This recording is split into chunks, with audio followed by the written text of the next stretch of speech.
Hello, Nellie. So happy you could join us. Thank you. I'm so pleased to be here. Well, we're happy to have you here, and I know it's a very sad thing that we need to discuss. Yes, it is. Yeah, so I'll just hand it over to you and let you explain what's going on. Well, Ken, we have this activist named Delicia Cortesini. She was from Cordoba City in Argentina.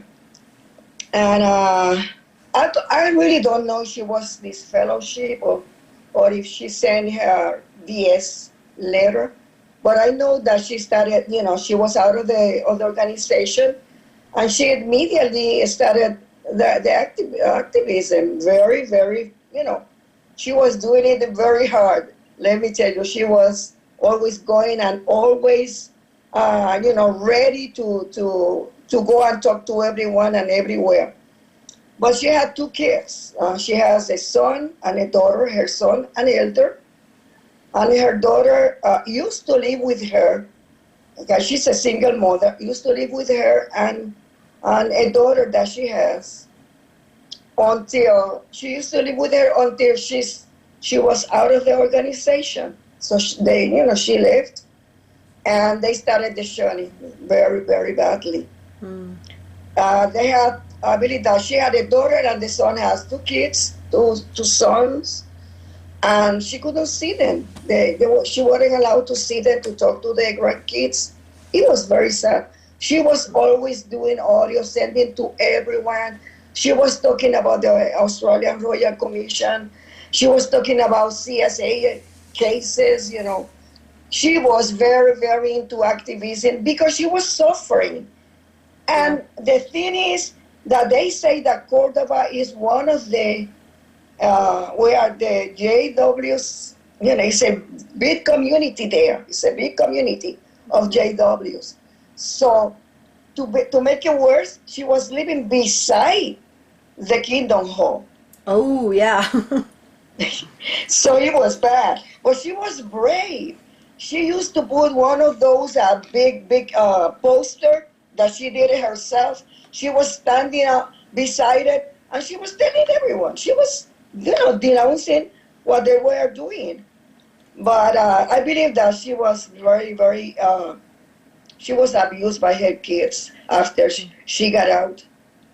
She was abused. They were, the shooting was horrible. Yeah. She was a single mother. She raised them by herself. So she loved her kids. She loved her grandkids. She was suffering a lot. She was sending audios to all of us. The last time that we were talking through messages, it was on December the 6th. The 6th, I remember. And I got it here, December the 12th. She was taken by force against her will and put in a mental institution. A person that was coherent, that was lucid, in good health, good spirit. She talks to every one of us. So we knew that she was coherent. She was not crazy. Yeah. But they were threatening her that they were going to put her in a mental institution, her kids. They used to say that she was crazy. And she wasn't, because you know a person when he's talking to you. Yeah, that's horrible. Absolutely horrible. And that wasn't the beginning that was the beginning of it, but it just went downhill from there, and it's a horrible tragedy. Yes, it was. Because, she was a person, she was healthy, she was coherent, then she was taken by force, by the kids, put in a mental institution, didn't bring her any clothes, didn't bring her blood pressure medications or any other medication. And then they were told to that institution, that name is San Michael Mental Health Institution in Argentina, in Cordoba, that nobody can visit her, nobody. Mm-hmm. She wasn't allowed to receive any visits. So it was cruel what they did to her. Yeah. The few people tried to go and visit, like the Argentinian Association of Victims of the JW, and they didn't allow him to see her. It was cruel, Kim. Yeah, and I mean, it sounds like it was elder abuse. Because here in this country, they call it elder abuse. Like if you put somebody in a nursing home or a mental health facility and then just abandon them there and they're getting mistreated and don't get their medicine, don't get proper clothing. Correct. It's elder abuse. And unfortunately, this led to her death. Yes. I don't know why, but I think that the elder were putting pressure on the kids. She told me that on the last communication that we had, she told me that she thought that her son sold the house, like they bought together, but it was in his name. She said to me, I think that she sold our house, my house, where she was living, and she wanted me to get out of the house. So they threatened me to put me in a mental health institution. So they did it. The day that I went there, immediately she grabbed her phone and she called one of her friends from the Argentinian Association of Victims, and they grabbed her phones and never gave it back to her. And they put it there. But the sad thing is that she entered a complete healthy person, Kim, and that was on the 12th of December. On February the 7th, she was taken to a hospital in critical condition. She was taken in a critical condition. Between the December the 12th and February the 7th, between that time, one of the nurses of that institution allowed her to call, I believe that it was Isaac, I don't remember his last name, but I believe that Isaac Martinez, Isaac Martinez, and that is the president of the Argentinian Association of Victims of the JW. And they talked, and she said, they put me here. She was talking perfectly, They put me here, Isaac, they put me here with no clothes. They not allow anyone to visit me because he went and he wasn't allowed to see her. I don't have my medications, my daily use, my medication. Yeah. And I still with the same clothes. That was in the middle from December to the 7th. And so I don't know what to do. So they sent a lawyer there. They sent a lawyer, and they didn't allow him to see her either. And on the February the 7th, she was already in critical condition. She was put in the ER, intensive care. She was put in intensive care. She couldn't know anyone or anything. She was put, there a lot of IVs and everything. So she couldn't, from there I believe that was on the February the 12th. That's a month only. She was dead. Yeah. Yeah. So do you know, is the support group in Argentina, are they going to be filing a lawsuit, or is what's going on with trying to bring this to make someone pay for her death? Well, let me tell you this. When she was taken by force by the kids, immediately they notified the prosecutor office. They did it. They hired a lawyer, and the lawyer was trying, to check what they were doing. But sometimes they don't know what they will not allow them to go deeper because they weren't family. Yeah. So the situation stayed like that until she died. They went back to the prosecutor office. What I know is that they told me that they started an investigation. They don't know what happened with the body. She was cremated. She was already, They don't know yet. But it's sad, I believe that we need to talk about this Yeah. because that was terrible. That was a death that it wasn't supposed to happen. Exactly. And I appreciate you coming and talking to the English side of the community because sometimes we don't know what's going on the Spanish side unless someone like you comes and tells me, or someone else. And I think that you're right. We need to talk about this because, Nellie, this could happen to any of us. Exactly. Any of us, our JW family, could just decide to come in and forcibly take us to a mental health facility and take over our property, our estate, take over everything, and just leave us in those facilities to rot and die.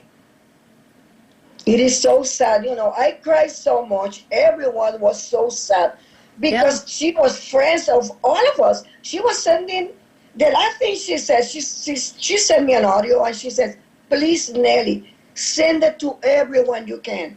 They need to know.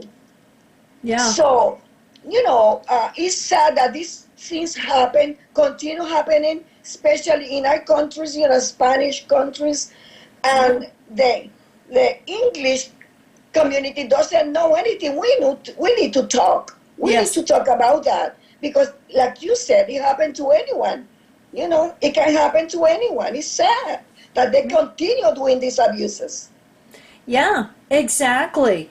And elder abuse is just as horrible as the child abuse. And we need to let everyone know what had happened to Delicia. Yeah. And it's like we all need to be talking about this. And yes, we need to, let the world know what they are, what they can do, especially the kids that are still in the organization. yeah, You need to be prepared that can happen to you if you are an elderly person. So people need to be careful because you don't know what they're going to do. Following the directions, the JW direction. exactly. The orders, Yeah. And, our friend Jane Doe, who Mike talks to every morning, she's a PIMO. Yes. But, I mean, her JW kids, and she was the first one I thought of when you had emailed me this story. And it's like, oh my God, yeah, this could happen to anyone who has family still in who might have control over your body and your property. Exactly. Yeah. And I know of a lot of elder abuse to where the elders of the congregation will come in and they will convince the elderly person to sign a power of attorney. Yes. And sign everything over to them. Well, they just put that person in a nursing home and then they take over everything, their bank accounts, their property, everything. And so this really needs to be exposed. And I know some of the community may say, oh, well, it's just a conspiracy theory. We have been hearing about this for 10 years. It happens all the time. Well, let me tell you this. I remember that I did a video a few years ago, and in one of the comments, a lady that wasn't a JW told me this experience that they have in their community. They have a JW elderly person who has, a farm. It wasn't that big, but it was a farm, a house, and he didn't have any kids. So he signed all his property to the organization, to the JW organization.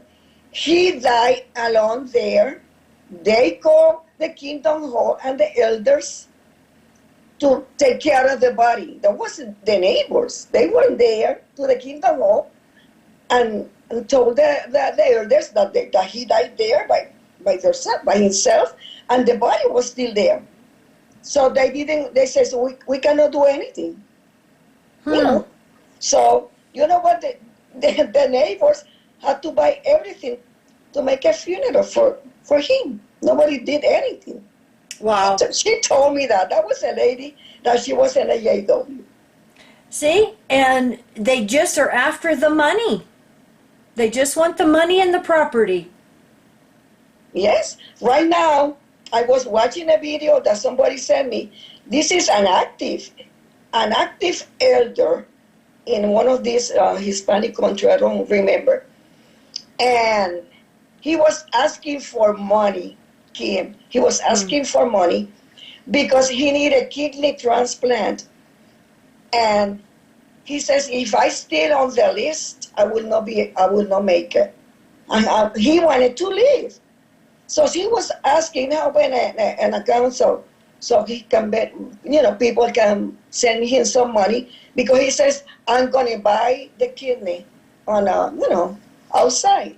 So, but why people that are being, he's an elder, he's been working for free for the JW organization. They cannot help him with money. He needed I believe that he said that it was 100,000 pesos. I don't know how much is that because I don't know the country. Probably he was Mexican, I think. But why not going to your religion and ask them for money? I don't know why this is still happening, and people still there. Don't see that. Because congregations won't help the members. They won't. No. They won't. No. And Watchtower doesn't help anybody but themselves. But I don't, I just question myself why the government don't do anything because they're supposed to help the community. Yeah, that's what they have the chance to be, receive all this money from the members. Yeah. Well, I don't know if you have seen the letter that Watchtower sent out to the members here in the United States. If you haven't seen it, remind me, and I will send it to you later. But they've said, don't make this public. And it's a 7-page letter with government resources. And they're basically telling the Jehovah's Witnesses, if you need help, go get help from the government. And they have all the links and, websites and everything. I mean, it's disturbing. So they are not a charity. They shouldn't be allowed the tax-exempt charity status in any of these countries. And I'm glad Norway is taking their charity status me too. away. I'm so happy. Yes. Let me tell you that when the pandemic happened, one of the activists in Spain called Bethel there in Spain, and she was telling that, her and her spouse, they are elderly people. They didn't have food. That was just a call that she did. But then she did a video about that they didn't have money and they didn't have nothing to eat, and they want them to help them because, they belong to the organization. They were members. And she tried many times to get into a point where she can say, we're going to help you. No. We says, okay, then I have to go to I have across my house, I have a church, and they giving things to other people. So you're telling me to go there? And she says, well, yes, sister, go there and ask for help. Wow.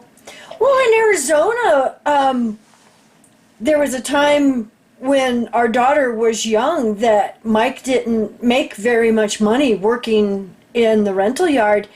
And we would go to the Catholic Social Services to get help with our electric bill, and they gave free food. And remember back in the 80s, the government cheese? Yes, I remember that.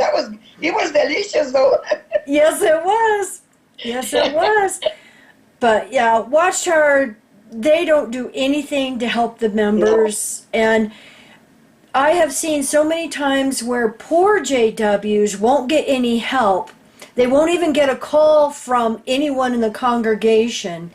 Yes. And then I have a friend, well, it's actually my mom's best friend who's a JW. She's a multi-millionaire. And the elders call her every day to see if she needs anything, if they can come do something for her. Does she wow. need to be driven anywhere to like medical appointments? Yeah, exactly. Because see, they Money know the talks. one kid is out, and then her son, or the JW son, he's a multimillionaire, so he wouldn't need the money. Exactly. So I'm it's pretty sad. sure that the one that is out is not going to take anything. No, no, she's not going to get anything. No. So, So, it's sad that all these things are happening, still happening, and there are still people there that are completely blind. yeah, Because you don't know how many things they said to me on my videos, from Satan daughters and apostate, and you know that. yeah, So they are completely blind. They don't see. They don't see what's going on. And they don't see that they're taking advantage of them, that they're working for free like we did. And they're still there. A lot of old people yeah, exactly. being abused. Yeah. I do have some good news though. Yesterday morning, I was answering emails, and I'm still answering January's emails. But I was keeping track of every single PMO that contacted us, and Okay. some asked for our phone number. So in yesterday morning, in just 2 hours, I had 4 PMOs email me. Oh, Four. wow. That's Four awesome. different people. Yeah. Yeah. And some asking for our phone number, and we've actually gotten a few phone calls this week from PMOs. So That this is is good. awesome. It's so many people are leaving. Yeah. That that's amazing. I'm telling you, it's like many people have telling me on my videos that you help me out. I'm out. I'm so happy. This is I have hope that one day this is going to end. I Yeah. hope that I we have to have hope. I think we might see it in our lifetime, Nellie. And before I forget, I'm going to tell everybody, Nellie, and pronounce your last name. Lugo, Lugo. Okay, Lugo. and I'm going to put the link down below to your channel. So if anybody wants to listen to videos in Spanish, and you've been doing this for a while now, Yes. and Well, next month is going to be 5 years. nice. It's not that much, but I'm going to be 79 this year. But you're a warrior. You're a light worker that wants to get the truth out. And we appreciate you and the Spanish side of the community so much. And all the other different languages. I mean, German, Croatian, Serbian, I mean, just Italian, French, Yes, we are Norwegian. around the world. Yes. Yeah, so it's just amazing. And so that's why I appreciate you talking with us today, because we need to get this out and just let everyone in all the different communities know that this is what's going on. JWs are getting desperate. They really Yeah. are. I was just talking to someone on the phone this morning that she's actually being stalked by JWs. Really? Yeah, and I don't want to go into any details, but I mean, she thinks they're breaking into her house and everything else. And it's not good. It's not good. This isn't the first time. People have been sending me videos of elders parked out in front of their house in their Well, they were cars. doing that to me, Kim. When I left, Really? they did it to me a few times. I remember I was, one time it was like 8 o'clock, and I was going to put the trash outside. And when I look, I saw the elder park, and his car was, already looking, because it was going up there. It was like a little hill. He was parked on the top, looking like to my house. And I just smiled at him from the distance. I just laughed. Stupid, I'm going to be on bed and you watching my house. That is so nice. Wow. He did it a few times. Yeah. Probably, I said probably he thought that having some friends or something, a friend or something in my house, because I stopped going. That's what I did. Yeah, they were probably looking to see if you had Christmas decorations up or you had a man friend coming to visit you. Exactly, that's what I thought. Well, going back to Delicia, I want the world to know that what they're doing, to be careful, the elderly, because they can do it to them. When Yeah, they have kids that's still in the organization, you don't know what they are capable of doing. So be careful. Be careful because they are desperate. They are desperate. They don't stop. no, Doing things that like this, like what they did to Delicia. It's sad that yeah, a person that was completely healthy, that was talking, that was vibrant, full of life, got into a mental institution against her will, and in a month, she was already dead. It's sad. wow, So, the world need to know this. yeah, They need to know. yeah, So I really thanks to you that you can expose this to your audience, and that the world know, because I know that everyone sees your channel, and they know what they are capable of doing, and to be careful, and that we cannot forget Alicia. She's the second one. The other was in Chile. She was abandoned by her husband, her kids.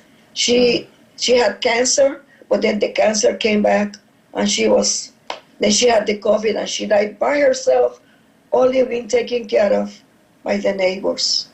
wow. That is so He, sad.